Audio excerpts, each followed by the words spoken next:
জ্বর আর তার সাথে ওই গা ম্যাজ ম্যাজ করা, হাড়গোড় ব্যথা। উফ, এই অভিজ্ঞতাটা বোধহয় আমাদের সকলেরই কম বেশি আছে, তাই না? হ্যাঁ, একদম। এটা খুবই কমন একটা ব্যাপার। তো আজকে আমরা ঠিক এই বিষয়টাই একটু খুঁটিয়ে দেখব। আমাদের হাতে একটা সূত্র আছে, সেটার ভিত্তিতেই বোঝার চেষ্টা করব যে ঠিক কেন এমনটা হয়। মানে আসল প্রশ্নটা হলো, একটা সাধারণ জ্বর হলেই পুরো শরীরে এত ব্যথা বা অস্বস্তি লাগে কেন? এর ভেতরের সায়েন্সটা কি? দেখুন, এর কারণটা কিন্তু বেশ ইন্টারেস্টিং। এটা আসলে আমাদের শরীরের যে নিজস্ব ডিফেন্স সিস্টেম আছে, মানে ইমিউন সিস্টেম, হুম। তার মধ্যেই লুকিয়ে আছে। ও আচ্ছা, আমাদের ইমিউন সিস্টেম। হ্যাঁ, যখন বাইরে থেকে কোনো শত্রু, ধরুন ভাইরাস বা ব্যাকটেরিয়া আমাদের শরীরে ঢুকে, হুম। তখন আমাদের ইমিউন সিস্টেমটা অ্যালার্ট হয়ে যায়, অ্যাক্টিভ হয়ে ওঠে। হুম। আর তখনই সে কিছু কেমিক্যাল মেসেঞ্জার, মানে রাসায়নিক দূত তৈরি করতে শুরু করে। এগুলোর নাম হয়তো শুনে থাকবেন: সাইটোকাইন, প্রোস্টাগ্ল্যান্ডিন, এইরকম আরও কিছু। সাইটোকাইন, প্রোস্টাগ্ল্যান্ডিন, হ্যাঁ, নামগুলো চেনা লাগছে। তো এই কেমিক্যালগুলোই হলো আসল খেলোয়াড়। এদের কাজ হলো শরীরে একটা ইনফ্ল্যামেশন বা প্রদাহ তৈরি করা। প্রদাহ। হ্যাঁ, ইনফ্ল্যামেশন।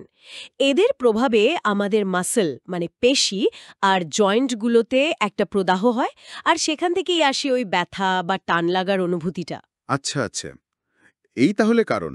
শুধু তাই নয়, এই কেমিক্যালগুলোই আবার রক্ত সঞ্চালন বাড়িয়ে দেয়।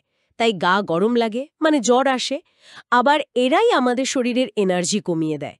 তাই তো দুর্বল লাগে, কিছু করতে ইচ্ছে করে না। ঠিক, একদম ঝিমিয়ে পড়ি আমরা। এমনকি আমাদের নার্ভাস সিস্টেম বা স্নায়ুতন্ত্রকেও এরা আরও সেনসিটিভ করে তোলে। ফলে ব্যথার অনুভূতিটা আরও বেশি করে টের পাওয়া যায়। সব মিলিয়ে এই পুরো কেমিক্যাল রিয়াকশনের জন্যই জ্বরের সময় গা হাত পা ব্যথা করে, শরীর ম্যাজম্যাজ করে। বাপরে, তার মানে শরীরের এই ব্যথাটা আসলে নিজের শরীরেরই লড়াইয়ের একটা সাইড এফেক্ট। ইন্টারেস্টিং তো। হ্যাঁ, অনেকটা তাই। আচ্ছা, যে সূত্রটার কথা বলছিলেন, সেখানে আবার কিছু নির্দিষ্ট উপসর্গের ভিত্তিতে কিছু হোমিওপ্যাথিক চিকিৎসার কথাও বলা আছে দেখলাম। সেটা কিভাবে কাজ করে? মানে হোমিওপ্যাথি কি জ্বরের ব্যথায় কাজে দেয়?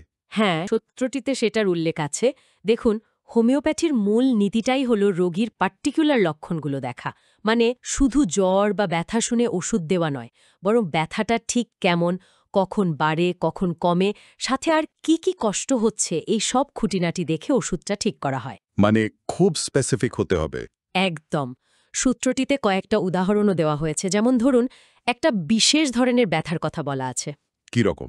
যখন রোগীর মনে হয় যেন শরীরের ভেতরের হাড়গুলো কেউ ভেঙে দিচ্ছে, প্রচণ্ড ব্যথা, বিশেষ করে ডেঙ্গু বা ইনফ্লুয়েঞ্জার জ্বরে এই রকম অনুভূতির কথা অনেকে বলেন। হ্যাঁ হ্যাঁ, শুনেছি এরকম হয়। এর জন্য কি কোনো ওষুধের কথা বলা আছে? সূত্র অনুযায়ী এই ধরনের হাড় ভাঙা ব্যথার জন্য ইউপেটোরিয়াম পারফোলিয়াটাম বলে একটি ওষুধের কথা ভাবা হয়। ওটাই নাকি এর মূল লক্ষণ। Eupatorium perfoliatum. আচ্ছা। আবার ধরুন, একই রকম সারা শরীরে ব্যথা, কিন্তু তার ধরনটা হয়তো অন্য রকম। যেমন? আচ্ছা, ওই যে নড়াচড়া করলে ব্যথা বাড়ে বা কমে, এরকম কিছু? আমার যেন মনে পড়ছে রাস্টক্স আর ব্রায়োনিয়ার কথা। ঠিক ধরেছেন। সূত্রটি বলছে, যদি এমন হয় যে ব্যথায় স্থির থাকতে কষ্ট হচ্ছে, একটু নড়াচড়া করলে বা গাহাত বা চালনা করলে বরং একটু আরাম লাগছে। হ্যাঁ। বিশেষ করে যদি ঠান্ডা লেগে বা ভিজে গিয়ে জ্বর আর ব্যথাটা শুরু হয়, তখন রাস্টক্সিকাডেনড্রোম বা রাস্টক্স ব্যবহারের কথা বলা আছে। ও, নড়াচড়া করলে আরাম। আচ্ছা, আর ব্রায়োনিয়া? ব্রায়োনিয়া হল এর ঠিক উল্টো। সূত্র অনুযায়ী ব্রায়োনিয়ার ইঙ্গিত তখন, যখন সামান্য নড়াচড়াতেই ব্যথাটা ভয়ানক বেড়ে যায়। রোগী একদম চুপচাপ, স্থির হয়ে শুয়ে থাকতে চায়। মানে একদম নটস নড়নচড়ন। ঠিক তাই।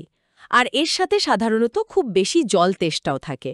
রোগী অনেকটা করে জল একবারে খেতে চায়। দেখুন দেখি, একই ব্যথা অথচ কত তফাত। খুব সূক্ষ্ম ব্যাপার তো এগুলো। হ্যাঁ, এই সূক্ষ্ম পার্থক্যগুলোই হোমিওপ্যাথিতে খুব জরুরি। আর যদি জ্বরের সাথে প্রচণ্ড দুর্বলতা থাকে, মানে একদম কাহিল অবস্থা, ঝিমুনি ভাব। সেক্ষেত্রে সূত্রটি জ্যালসেমিয়াম বলে একটি ঔষধের কথা উল্লেখ করেছে। যখন রোগী এতটাই দুর্বল যে চোখ খুলে রাখতে কষ্ট হচ্ছে, একটা গভীর ঝিমুনি ভাব, তখন এর কথা ভাবা হয়। জেলসেমিয়াম। হুম। আবার ধরুন বেলাডোনার কথা। এটা খুব চেনা নাম। হ্যাঁ, এটা তো বাচ্চাদের জ্বরে প্রায়ই শুনি। ঠিক। সূত্র বলছে যখন হঠাৎ করে খুব বেশি জ্বর আসে, মানে 103-104 ডিগ্রি ফ্যারেনহাইট, গা পুড়ে যাচ্ছে, মুখ চোখ লাল হয়ে গেছে, তীব্র মাথার যন্ত্রণা, তখন এর কথা ভাবা হয়। আর আর্সেনিকাম অ্যালবাম, ওটাও তো বেশ পরিচিত। হ্যাঁ, আর্সেনিকামের ক্ষেত্রে আবার দুর্বলতাটা অন্যরকম। সূত্র অনুযায়ী প্রচণ্ড দুর্বলতা থাকবে ঠিকই, কিন্তু তার সাথে একটা ছটফটানি, অস্থির ভাব থাকবে। রোগী স্থির থাকতে পারবে না। আর জল তেষ্টাও থাকবে, তবে অল্প অল্প করে বারে বারে জল খেতে চাইবে। বাহ, মানে একই জ্বরের ব্যথায় কত রকমের পরিস্থিতি, আর সেই অনুযায়ী আলাদা আলাদা ওষুধের ইঙ্গিত। হ্যাঁ, সূত্রটিতে এই উদাহরণগুলো দিয়েই বোঝানো হয়েছে যে লক্ষণ মিলিয়ে চিকিৎসা করা হয়। তবে মনে রাখতে হবে, এগুলো কিন্তু শুধু উদাহরণ। নিজে নিজে ওষুধ নির্বাচন করা ঠিক নয়। অবশ্যই, সেটা খুব জরুরি কথা। আচ্ছা, এই ওষুধপত্রের আলোচনার পাশাপাশি সাধারণ কিছু যত্নের কথাও তো নিশ্চয়ই মনে রাখতে হবে, যেমন বিশ্রাম, জল খাওয়া, এগুলো। হ্যাঁ, অবশ্যই। জ্বরের সময় শরীরকে বিশ্রাম দেওয়াটা খুব দরকার, কারণ শরীর তখন লড়াই চালাচ্ছে। ঠিক। আর প্রচুর ফ্লুইড বা জলীয় জিনিস খেতে হবে।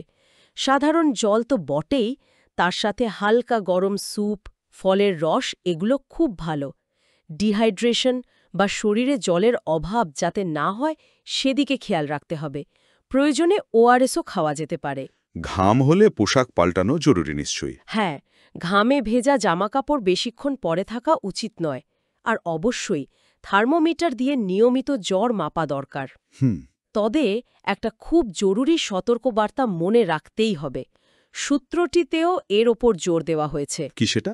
যদি দেখেন জ্বর কিছুতেই কমছে না, মানে দীর্ঘস্থায়ী হচ্ছে, বা টেম্পারেচার খুব বেশি থাকছে, ধরুন 102 ডিগ্রি ফারেনহাইটের ওপরে, হ্যাঁ, অথবা যদি রোগীর শ্বাসকষ্ট শুরু হয় বা খুব বেশি দুর্বল লাগে, এমনকি অজ্ঞান হয়ে যাওয়ার মতন অবস্থা হয়, ও বাবা, তাহলে কিন্তু একদম দেরি করা চলবে না। কোনো ঘরোয়া টোটকা বা নিজে নিজে দোকান থেকে ওষুধ কিনে খাওয়ায় ভরসা না করে সঙ্গে সঙ্গে ডাক্তার দেখাতে হবে। এটা ভীষণ জরুরি। একদম ঠিক কথা। বিপদ বুঝে সঙ্গে সঙ্গে ডাক্তারের পরামর্শ নেওয়াই বুদ্ধিমানের কাজ।